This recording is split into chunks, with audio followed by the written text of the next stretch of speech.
Hello and welcome to round 1. We would like to play first, not because we're planning on being aggressive, but because there are aggro decks in the format. This hand's a keeper. We've got a pair of good 2-drops, which being on the play helps a good bit. We got a piece of fixing, which we may have to run out for less than optimal value, but we'll take it. Like a lantern off the top into a mountain or something. We could be doing a thing.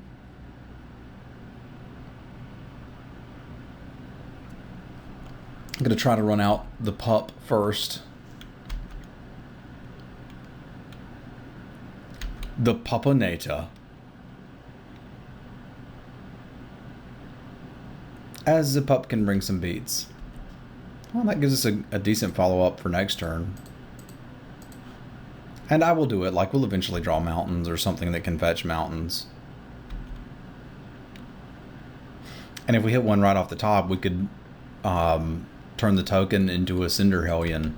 Like, that seems like a really good start to me. Take your damage. No reality hemorrhage, eh? Yes, there is horribly awry. No, I'm not particularly worried about it. Like, I want to get Sifty. Yeah, I realize we don't have many mountains in the deck, but drawing one off the top would be pretty amazing right here. And if we don't, we've still got 6 power on the board. Like, that is must answers level of threat. Alright, that's not the droid we wanted, but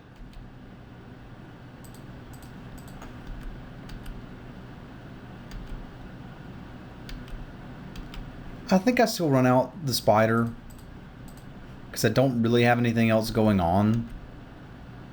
And like, I can't think of any board sweep they could get us with, like planes, the burn spell that sweeps you away. I can't remember what it's called. Radiant Flames. Like, I guess they could do a big Radiant Flames here. Well, there you go. There you go. No, they could sheer drop a Baloth pup. That is way more acceptable than them having Radiant Flames.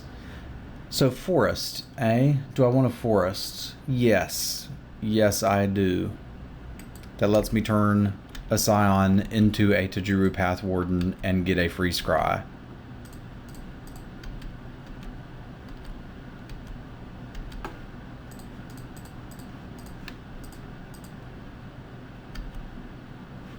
Myers Malice?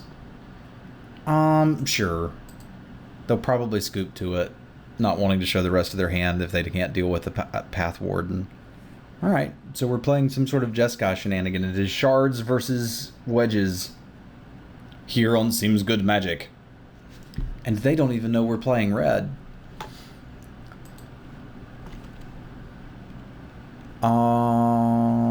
Like, there's an argument for we're probably going to want this, but if they'd been main white, I might have considered it more. But I'm not giving it much consideration here. I don't think we need to do something strange like try to get the Angel of Renewal or the Resolute Blade Master in here. So let's just run this bad boy back. I mean, when the deck's perfect, you don't need to mess with it. This one is not as exciting, but on the draw, I think it's okay. Like, it's got all of our colors. It's got some ramp. It's got a 3-drop. Sheer drop ain't gonna mess with this Path Warden. That's for sure.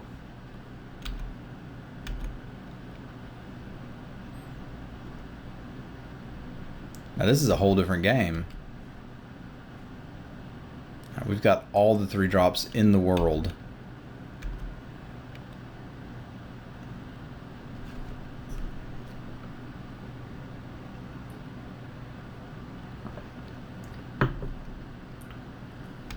Did you miss a land drop? That means I probably just want to stabilize here rather than trying to ramp, and the Catacomb Sister just does the best job of that. Like, yeah, it'd be cool to do the thing and get the stuff,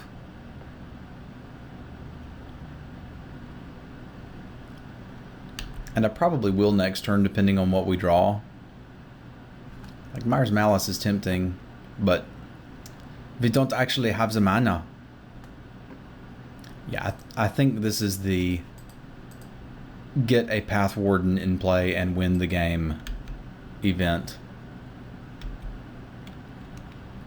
I could have gone Druid. That might have been better if I'd actually read the cards to go Druid, because then I could have gone Lantern into Invoker and deployed more of my stuff.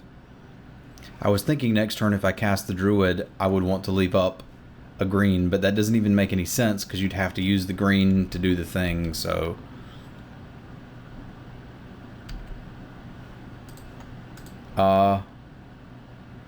Okay.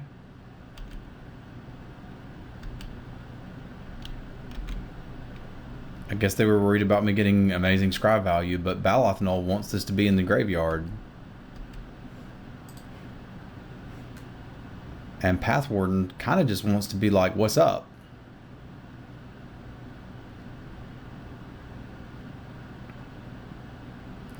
So I can go Invoker and Spider. And then just gang block his stupid Maw. Or I can let him hit me with it once and not care. We are going to have to deal with that Propay of Distortion at some point. And again, Mire's Malice is somewhat interesting, but when he just had, like, if I make him ditch his hand, he'll just draw more cards. Yeah, I wish I had played the Druid out last turn. Because then I could play this into Invoker. Well, I still can if that's what I want to do. Play the Spider in the Invoker.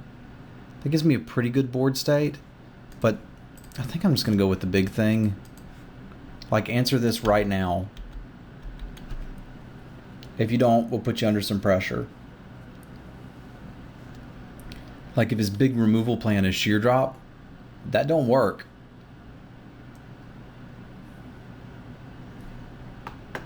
And he can trade it for this. Or so the Germans would have you believe. He still can, for reference, but he's going to need another colorless source. And right now, he ain't got one.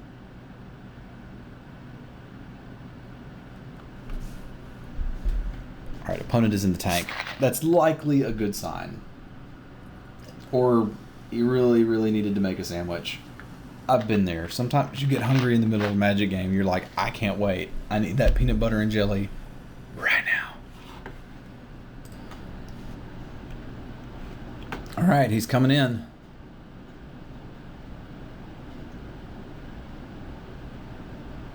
And there is 0% chance we block. You got me? Bring it. I'll take the hit.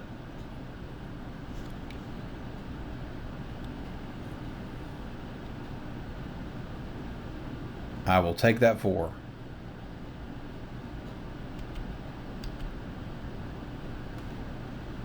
So, he has Sweep Away. I kind of think I'm okay with that if that's what you want to do, if that's how you want to play. Because we can still get a bunch of stuff down here.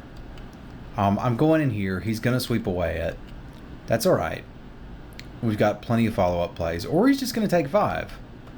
Alrighty then. I would like to leave up a green. But alas, I cannot.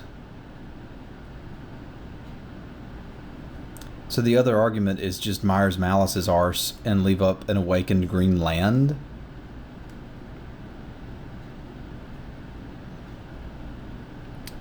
Which is an interesting decision point. I can also just, again, take 4 and not care and just run out all the things. Yeah, that sounds way better. Just cast the stuff, Travis. I don't need the combat trick right now. I've got lots of dudes.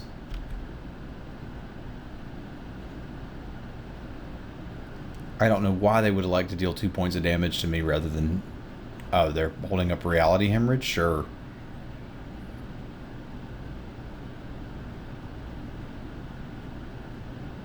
I just cannot slam them malls fast enough, can they? Well, there's our solution to our Propay of Distortion problems. So if I swing here, he's going to snap double block me. I have Vines of the Recluse, and I have 6 toughness, and I trade for them, and then I can untap and Boulder Salvo. And that seems good. If he wants to put more in front of it, I guess we just let that happen.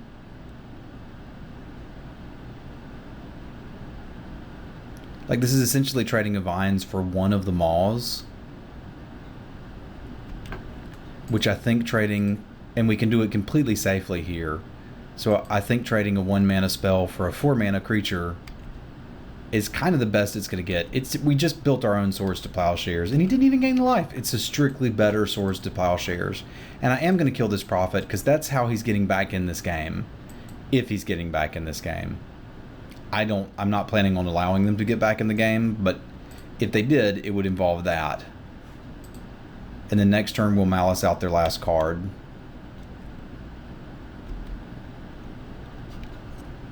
As well as hit them in the face for a bunch.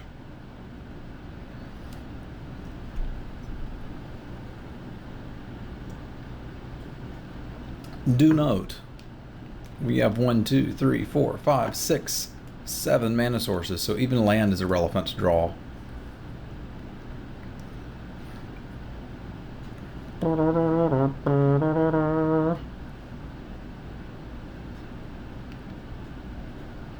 Classic Jeskai colorless. Towards the end of a format, decks do get a little strange, but I still like drafting these Jund decks. The fact that you can pick up the lands relatively late, like we were wheeling them in some cases. I think a lot of people are still scared to play green. Green got a lot better with Oath. It's not like amazing now.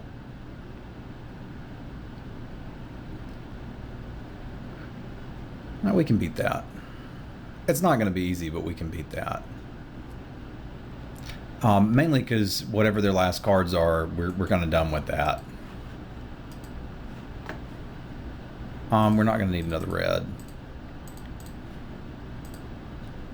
Would I rather have an untapped 3/3 or a Scion? I think with the Invoker on board, I'd rather have the Scion. Like, we don't get an attack this turn, and that's okay. Our opponent doesn't have any more cards. They are able to gain 2 life a turn, and that's cute. But we just ate their Stone Fury and their Nightwatch. That's not too shabby.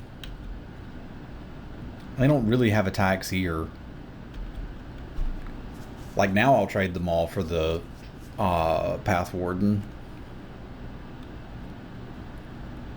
They elected not to gain 2 life at end of turn, which I probably would have done. I think they may just be... What? I didn't even notice that that was a Nightwatch. They're playing 4-color shenanigans. Alright, well, we don't have any attacks, so I'll just play another Spider and scry end of turn. Like, all we need to do is hit a land and the Invoker can start beating face. There you go. Did they do that last turn and I just didn't notice?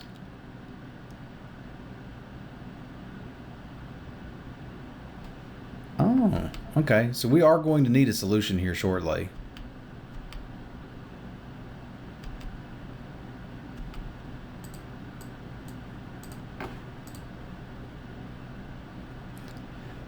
Alright, so I can make this a 7/7. It'll at least trade with something, and it doesn't necessarily demand a block, but yeah, I'll actually take this land. So let's make sure we've got enough. There's 4, 5, 6, 7, 8. Yeah, we got enough. And the spiders are holding back the flyers, so, like, it's okay.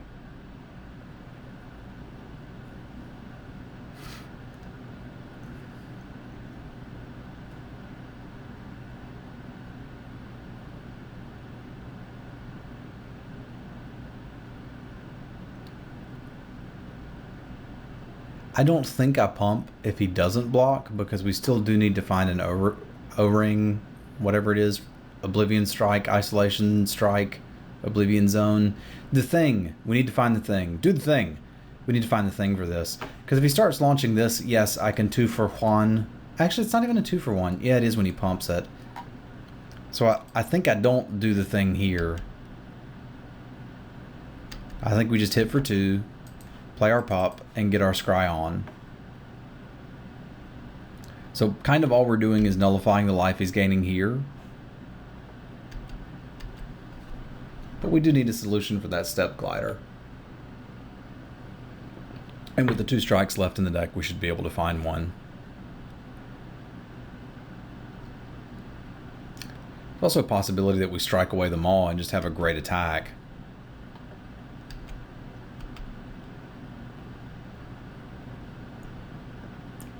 Yeah, given that the maul's our biggest problem, I think we're just going to walk right into this.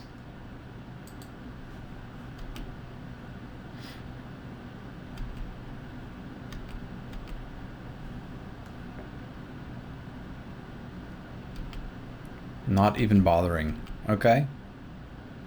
Well then, welcome to Good Attacksville and Forgetting to Scryville. I'd have kept that on the top though, so really I'm just getting value. I mean, I guess my opponent wants me to attack, and I am happy to oblige.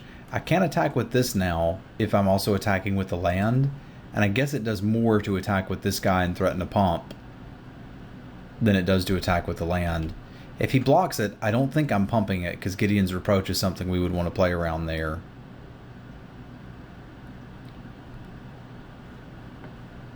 Yeah, this is just be happy. Like, it looks like he's attempting to bait me into pumping so he can Gideon's Reproach, but I am totally fine just trading this with that. We got plenty of gas, and if I can actually remember to scry, we'll draw more. So that's fine.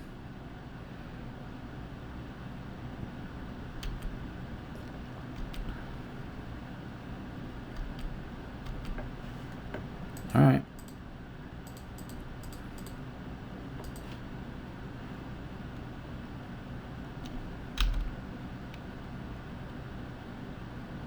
Like maybe he wanted the opportunity to sheer drop it. I don't know what he was up to. But that seemed like a fishy block. Maybe he just felt like he had to. Alright, there is now an official clock going on. An official clock of you need to draw something. I don't think I want to sack a Scion to scry. Balathnol, though, is a pretty good thing to draw. I think that means something like go, go, go, go? Because what are we getting back for sure? Aw, come on! I wasn't done! I was still thinking about the graveyard and the stuff. Alright, we'll see you guys for game 2 in just a minute. Thanks for tuning in.